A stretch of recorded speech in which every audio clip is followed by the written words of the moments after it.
entrepreneur, voilà, manager culturel. J'ai fondé une organisation il y a près de 13 ans qui s'appelle Free Expression Jersey.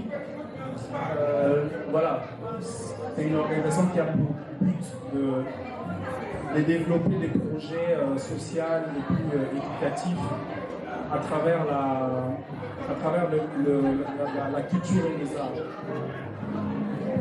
Voilà, je suis également voilà, un podcasteur comme nous l'a dit tout à l'heure. Donc, on peut retrouver mon podcast sur les plateformes dédiées. I'm also a podcast creator, and you can find a lot of my podcasts on like different platforms out there.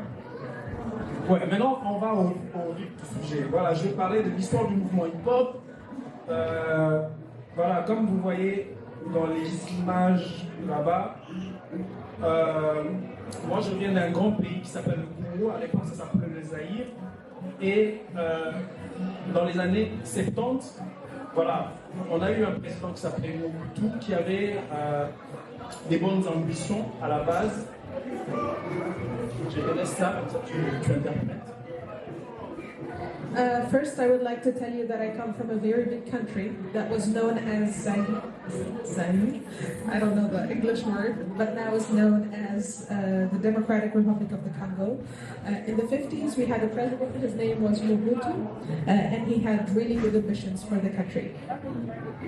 Voilà, il a mis en place un projet, une politique culturelle qui, en fait, prônait le retour à l'authenticité.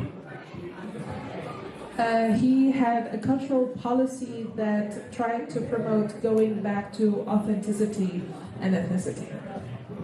Voilà, et pendant cette période, il a pu organiser, il a pu organiser au niveau du Zaïre un des plus grands combats, voilà, le championnat du monde de boxe qui devrait être organisé aux États-Unis, mais il a utilisé son influence pour que ça soit organisé au Zaïre dans les années 70. Donc on est en 1974. He was able to organize the World Championship of Boxing that was supposed to be held in the United States. However, due to the influence he had, he was able to hold it in Zaire in 1954. Voilà, donc après je vais expliquer pourquoi on parle de ça. Cet événement a eu un tournant important dans l'histoire de notre pays, mais aussi dans la culture, dans notre politique culturelle.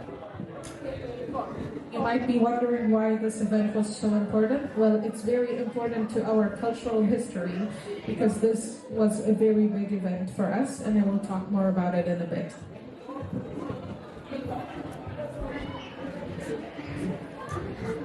Voilà, c'était un combat de match de boxe à la base, mais en prélude, ils avaient prévu un festival de musique qui s'appelait Zaïre 74. It is a boxing championship. However, to start this championship, there was a music festival. And the music festival was called Zaire 74. Voilà, ce festival avait eu dans son line-up, il y avait eu des artistes importants, des artistes américains, sud-américains, mais aussi des artistes africains. This was a very important festival because in the lineup we had very big artists from the US, from South Africa, as well as African performers as well, and they were very big names. Voilà, bon, cet événement, comme je disais, a eu un tournant dans notre pays. Déjà, comme je disais, il y avait des artistes importants comme James Brown, comme Celia Cruz, qui est là en bas, Myriam Makeba. Tous ces artistes, à l'époque, dans les années où on est en train d'évoquer, ils étaient considérés comme des superstars. This event was a turning point in our history. We had so many famous artists that you can see here in the photos, like James Brown, Miriam Makeba, and other important names, and they were considered superstars. And the fact that we had them in our country was very important for us. Je parle de cet événement parce qu'au moment où cet événement s'est produit, donc on est en 74, voilà, on est en 74, une année avant, il y a eu la naissance de la culture hip-hop aux États-Unis. I'm talking about this event because just 1 year before this event happened, the hip-hop movement actually started in the United States. And just a year after that, we had that in Zaire. Bien parlé. Donc voilà. Au moment où le mouvement hip-hop naît aux États-Unis, nous, on embrasse la même culture au même moment. Donc, c'est-à-dire que l'événement, le festival Zaïre, va permettre à ce que les artistes, la population congolaise puisse s'imprégner. En fait, il y a eu une connexion avec les États-Unis sur les plans culturels. Donc c'est ce qui a fait que on a embrassé la culture hip-hop un peu plus tôt. We embraced the hip-hop culture very quickly. The birth of hip-hop in the United States led to the connection between our cultures, at least in hip-hop, and we embraced that. Voilà, donc comme je disais, quand le hip-hop naît aux États-Unis, c'est les DJ qui commencent et puis les MC. Donc on est dans le Bronx aux États-Unis. Tout le monde sait que c'est DJ Cooper qui est comme le parrain qui est le fondateur même de la culture hip-hop avec sa sœur Cindy.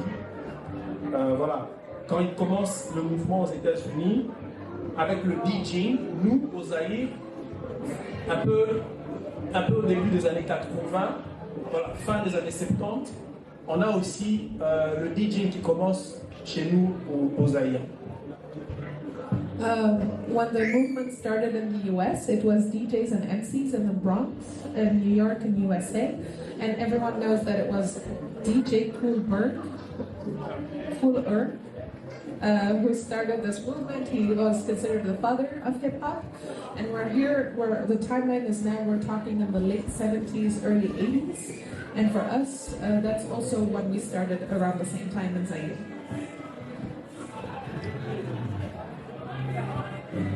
Bon, déjà, ouais. Alors, il y a eu des DJ, bien évidemment, mais il fallait qu'il y ait des gens pour danser sur la musique. Donc, du coup, chez nous, après le DJing, il y a eu des danseurs. Voilà, des danseurs sont venus après le DJ, après le DJing, mais seulement. Il est important ici de préciser que chez nous, tout le mouvement hip-hop, en fait, quand ça commence chez nous, c'est une histoire d'une classe sociale bien déterminée. Donc, c'est pas une culture qui est au tout début accessible à tout le monde. It's very important for you to know that DJing in Zaire was very specific. Because it's not just a movement of hip-hop, it's a history of a very specific socio-economic class, and it's important to know that this was not accessible to everyone. Voilà, donc, ici à l'image par exemple, il y a des gens qui sont là, sont considérés comme des pionniers de la danse au Zaïre. Quand moi je me suis entretenu avec eux, ils m'ont dit que, en fait, quand ils ont commencé à pratiquer la danse comme discipline, comme l'une des disciplines de hip-hop, ils le faisaient dans des endroits bien précis. Comme je disais, c'est pas accessible à tout le monde. Donc, ils le faisaient dans des night clubs, mais aussi dans des balles des écoles, des compétitions. voilà, dans des endroits qui étaient scolaires, mais aussi dans des endroits de divertissement. Mais c'était des endroits qui étaient vraiment accessibles. Je veux que tu ralentis. C'était des endroits qui étaient accessibles à la classe sociale supérieure.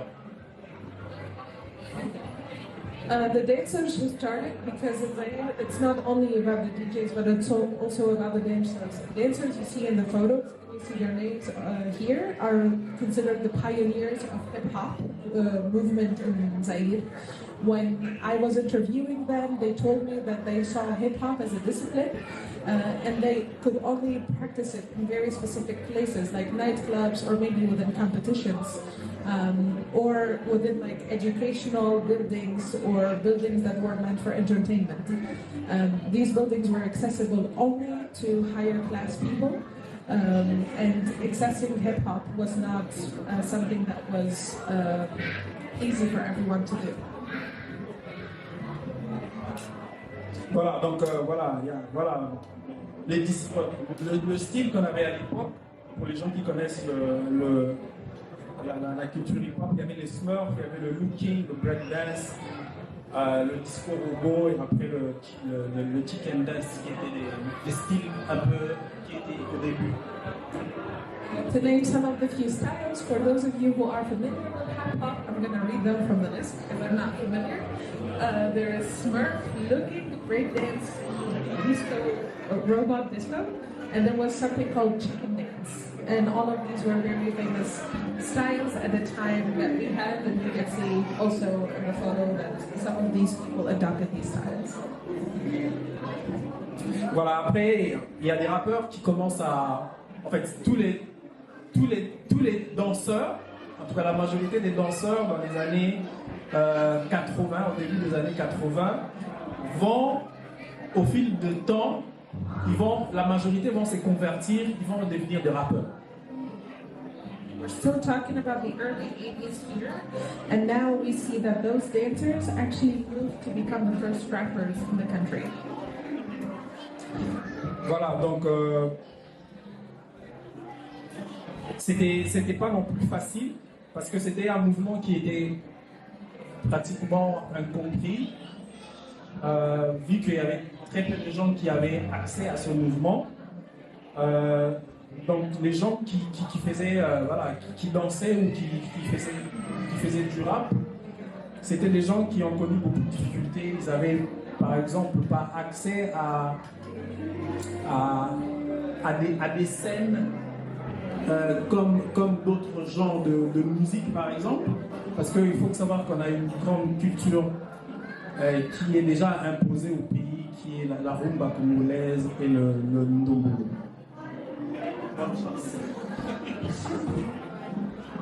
Okay, so it's very important for you to know that this movement at first was not very much was not understood by a lot of people, because the people who danced had a lot of difficulties, and they were also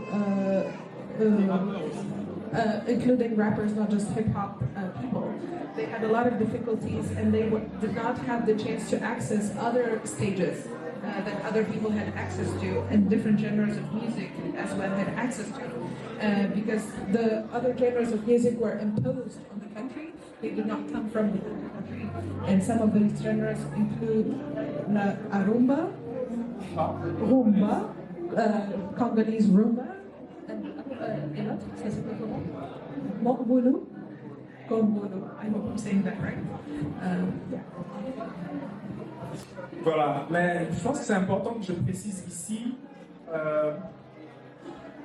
voilà, que le mouvement, en fait, le mouvement hip-hop au Congo en soi, c'est quelque chose qui a été importé par une partie de la diaspora, mais aussi par des jeunes qui étaient issus de la classe supérieure. Donc il y a la diaspora qui ont joué un rôle important dans l'importation de la culture urbaine au Congo, mais aussi les gosses riches, parce que c'est eux qui voyageaient qui pouvaient ramener des cassettes vidéo, des cassettes audio au pays.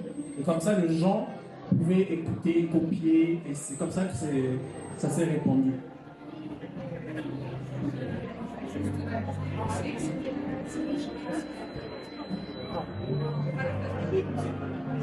Okay. In the beginning, it was only rich people who had access to hip hop because it's something that was imported by the diaspora of the. On est toujours dans les années 90, dans les années 90. Il y a toujours des difficultés pour les rappeurs, pour les danseurs, d'émerger, de pratiquer leur art. Il y a un monsieur qui viendra de l'Europe, qui s'appelle Gingindu, de son vrai nom, mais on va l'appeler Général Funk, c'est comme ça que son nickname c'était Général Funk. Il va avoir une idée géniale de créer une émission spéciale pour la culture hip-hop. Donc là-bas, il y avait maintenant des rappeurs pouvaient passer, des danseurs pouvaient passer, parler de leur métier. Et il a fait lorsque le pays a commencé un peu à s'ouvrir, parce qu'on était dans une dictature avant. Donc on n'avait qu'une seule chaîne nationale, il n'y avait pas d'autres chaînes, parce que le pays était contrôlé, on était sous une dictature.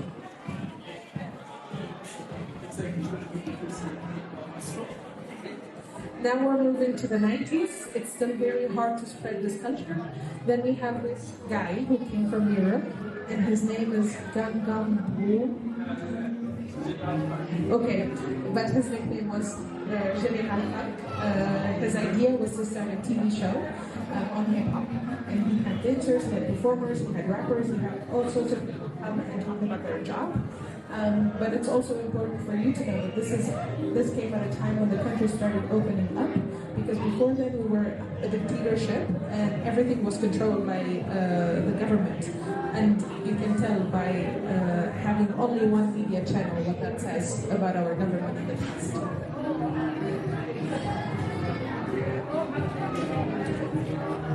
Voilà, donc toujours, les années 90 a été une période un peu importante, intéressante pour la culture hip-hop au Congo.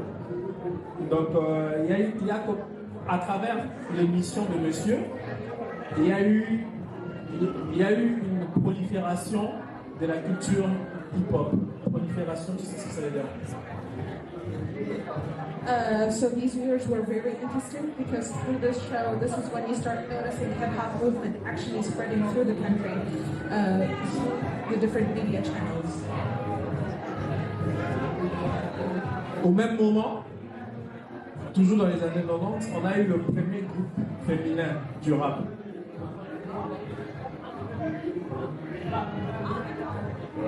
At the same time, we also had our first females only or women only rappers group. Ouais. Donc après, à la fin des années 90, donc à la fin des années 90, on a eu le premier groupe de rap qui s'est exporté à l'étranger.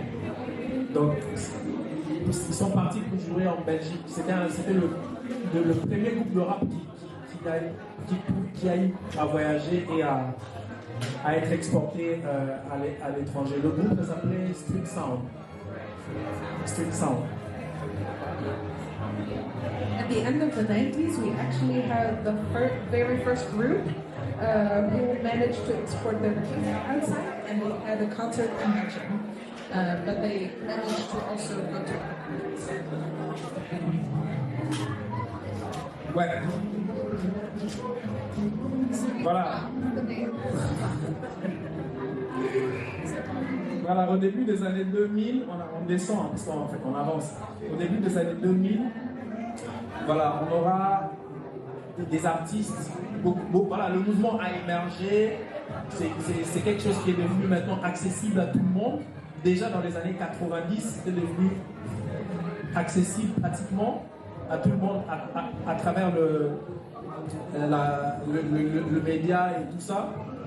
Et au début des années 2000, donc 99-2000, les artistes hip-hop, ils ont eu une idée géniale. En fait, ils ont fait comme une espèce de mix en prenant le rap, le hip-hop et le mixer avec la musique congolaise pour fédérer en fait le public.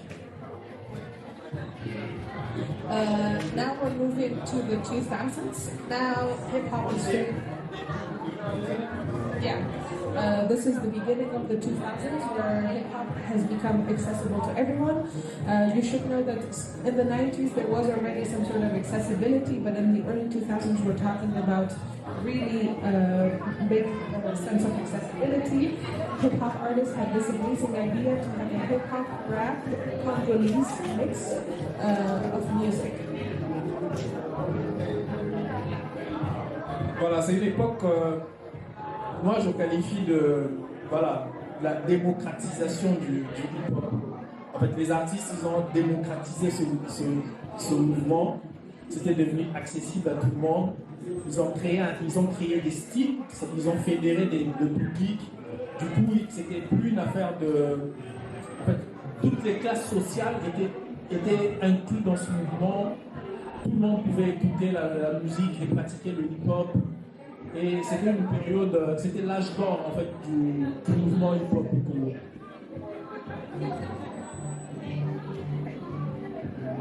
Here we're talking about the democratization of hip hop. This is when it became really accessible to everyone, and this is why I call this a process of democracy, because everyone could access it, and also socioeconomic classes could listen to the music, everyone could practice, everyone could access it, and now I'm talking about the golden age of hip hop, the early 2000s in Congo. Voilà, ça c'est un peu les images des artistes de l'époque dans les années 90 à 2000. These are the pictures of artists from the 90s to 2000s.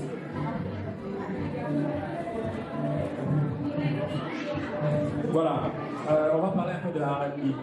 Le R&B, c'est un genre de musique qui a pris beaucoup de retard pour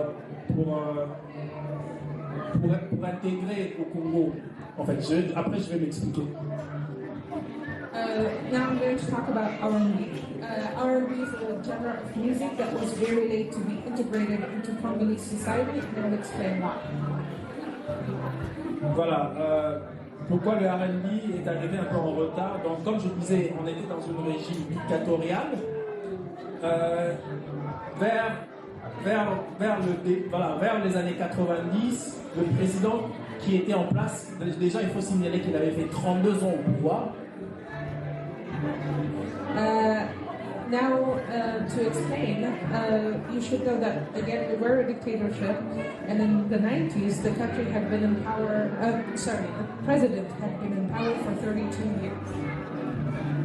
Donc, dans les années 90, comme je disais, c'était un président influent. Dans les années 90, il a perdu un peu son pouvoir parce qu'il ne jouait plus le rôle. Il n'avait plus un rôle important à jouer à l'échelle internationale. Donc, il y avait par exemple l'effondrement du mur de Berlin qui a fait que lui, il n'était plus important parce qu'il jouait un grand rôle entre le soviétique et l'Occident. Donc, il travaillait un peu avec les deux. Quand il y a eu,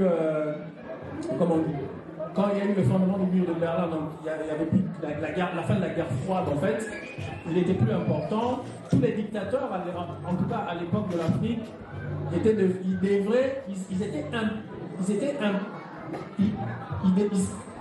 devraient en fait mettre la démocratie dans le pays parce que c'était plus possible d'avoir des dictatures à cette époque-là. Tous les régimes dictatoriaux à l'époque, en tout cas la majorité, ils ont commencé à exercer la démocratie. Donc du coup, voilà, il y a eu l'ouverture des chaînes de médias, comme je disais. Mais tu veux que je m'arrête ou je continue?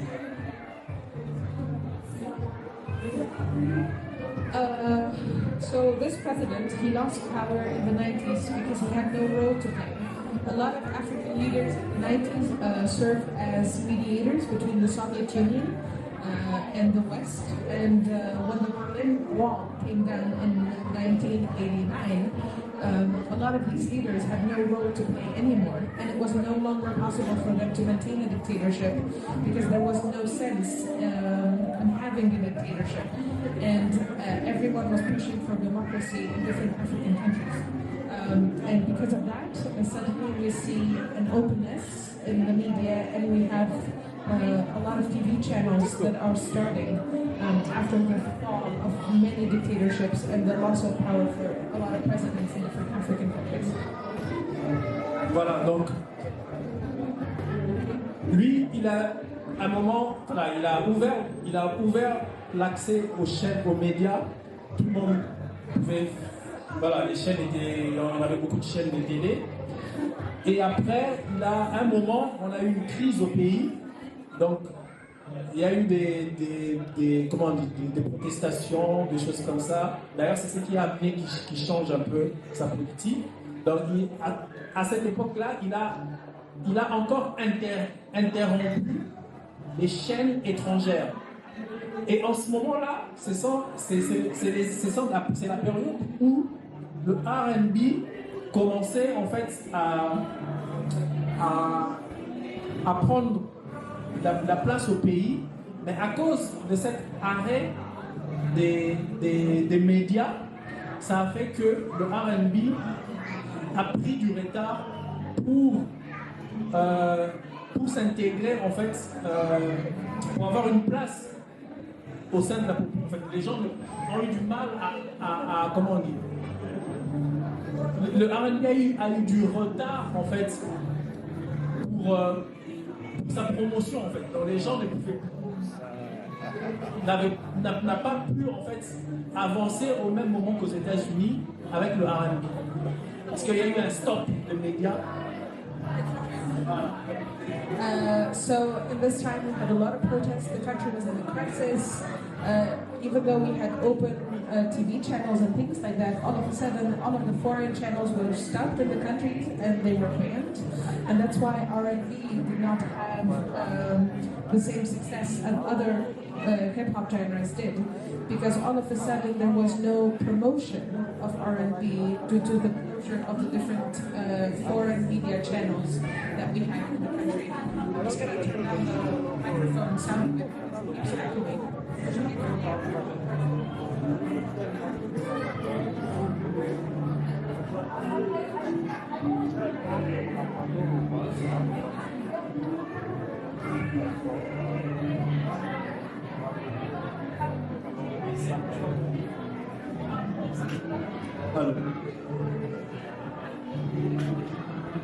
Voilà, c'est ici qu'on va arrêter. J'espère que vous entendez, parce que moi je trouve qu'il y a trop de bruit, ça me dérange.